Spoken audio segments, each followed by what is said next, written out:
This is part 2 of my Copart project car rear suspension repair. YouTube had us break the video up into several segments because it was too long. So hope you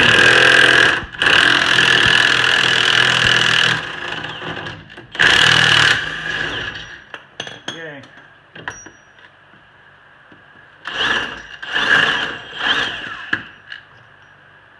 Okay. Well, that wasn't too bad. Now let's see about getting the front ones off.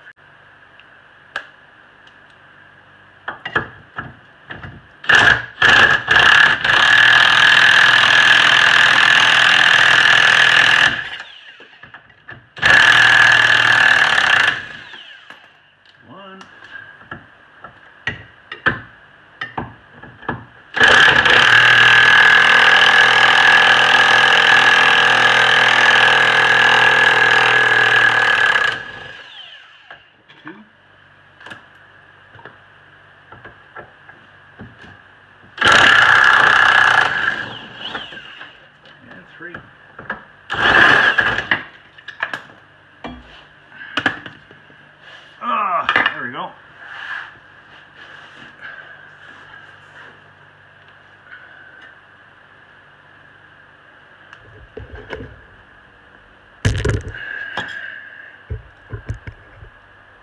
Alright, you can see just how bent that was. That's not cool. Not supposed to be that way. So we'll get this other fastener busted loose and we'll get the new one installed. Okay, YouTubers, I had to pause the video because, one, I had to figure out how this is all going to come apart. Not that I didn't have a really good idea, but as you know, things never go as planned. The rust got in the way. I did find more damage.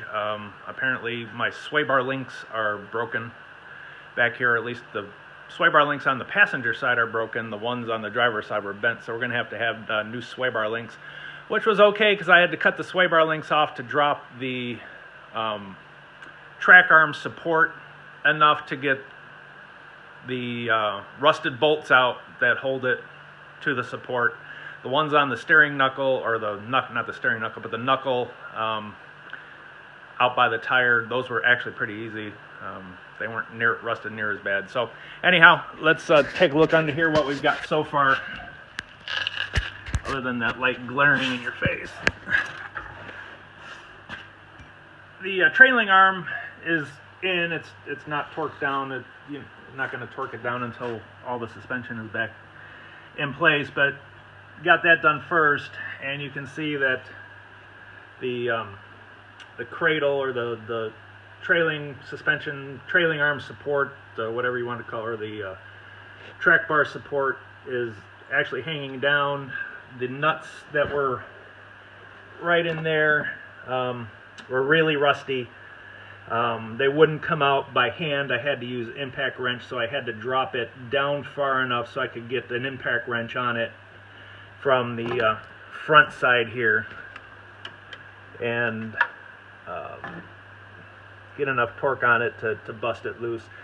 It all came busting loose, and they're out. You can see they're over here.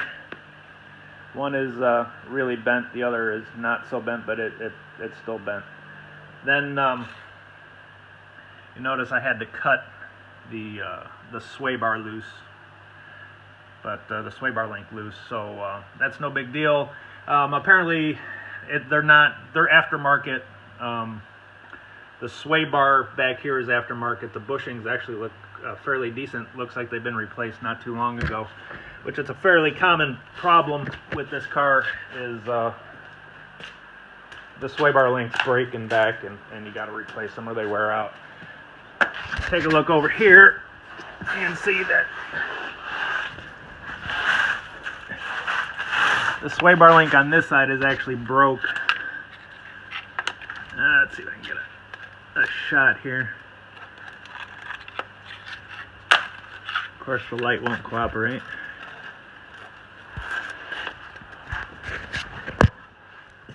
Alright.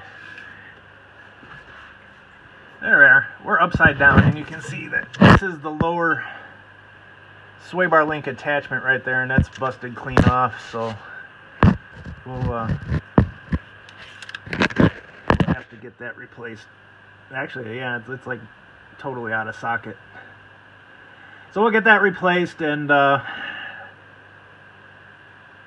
it'll be another thing taken care of back here. Like I said, you look at that sway bar. That sway bar is not very rusty, and the bushings actually are still, they're blue, so you can tell they're probably aftermarket Moog bushings, and then you can tell the sticker is not, that's on the sway bar, is not factory either, not OEM.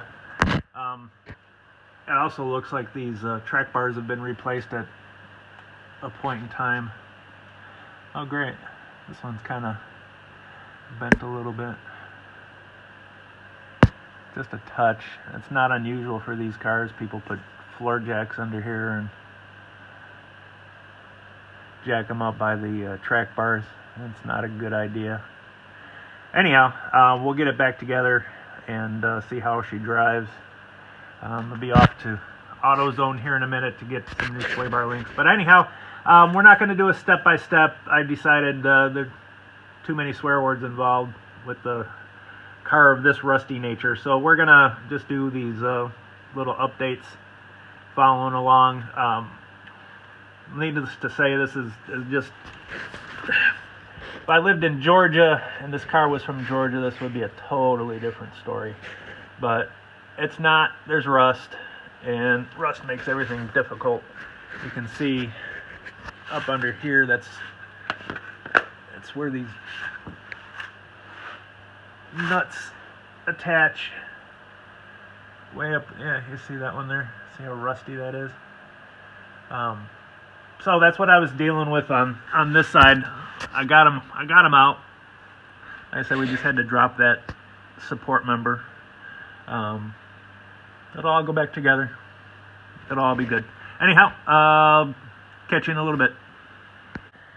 Okay, we're back home. We're starting to work on getting the sway bar links installed. Getting the old one off was a real pain in the butt.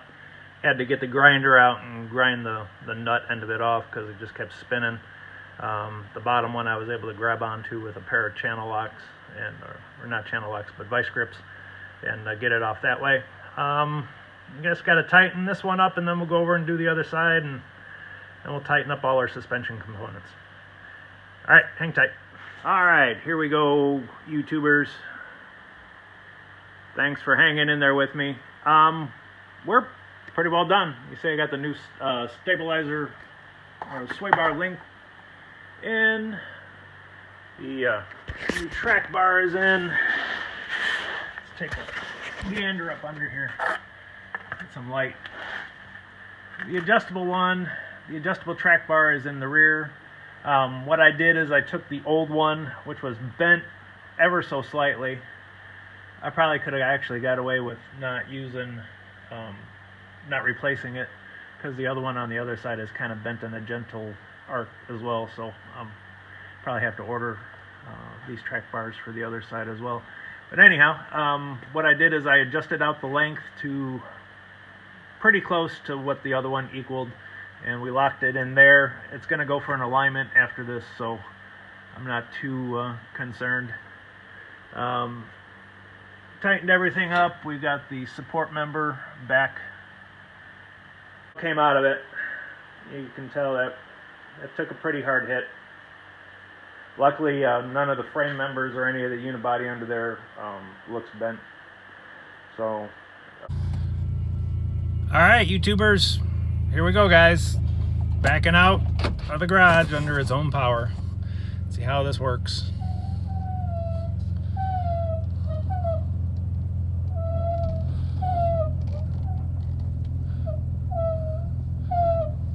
Well, sounds like I'll be ordering some wheel bearing hubs for the rear.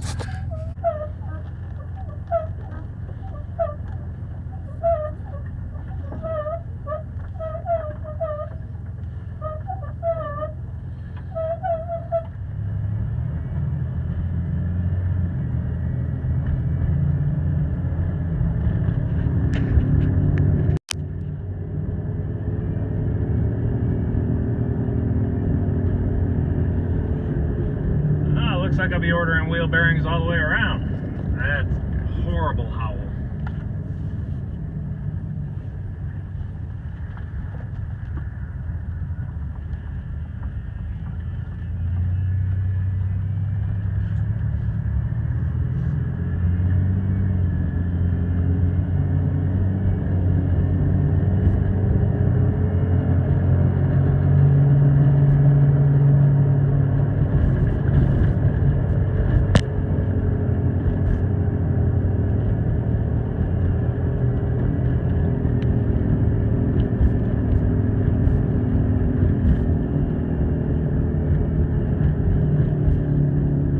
That's wheel bearings.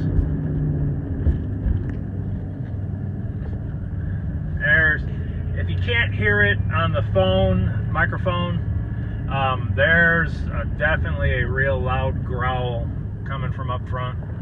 So, looks like it's going to be time for some new bearing hubs. But these are the kinds of things you expect of a car of this vintage. And,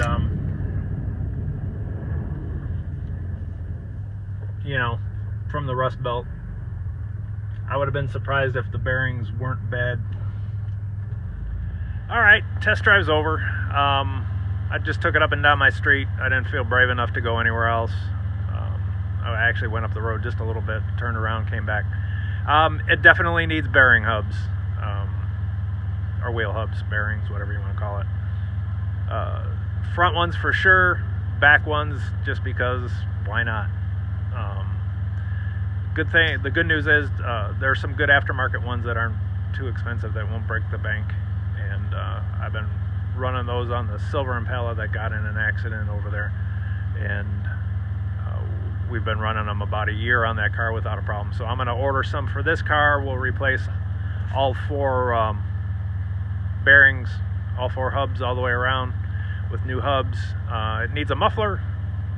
It definitely needs a muffler. And it needs some cleaning up in TLC and an alignment and tires, because the tires are really sketchy on this ice out here. Other than that, well, there she is. She drives straight. It does drive straight. It's noisy, but it drives straight. It doesn't pull, doesn't drift.